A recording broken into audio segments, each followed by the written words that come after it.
वफाकी काबीना ने लापता अफराद के लिए कमेटी तश्कील दे दी है। कमेटी के चेयरमैन वजीर कानून आजम नजीर तारड़ होंगे। इसी पर बात करेंगे। ड्रॉन न्यूज के नुमाइंदे शकील करार ने हमें ज्वाइन किया है। शकील बताएगा, कमेटी में कौन कौन शामिल है?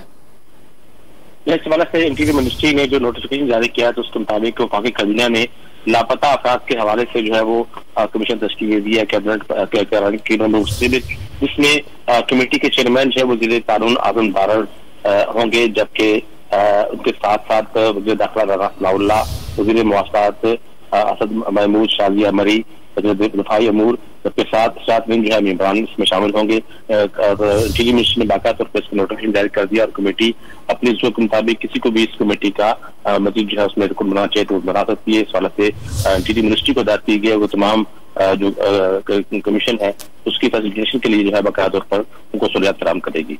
शकील करार, आपका बहुत शुक्रिया।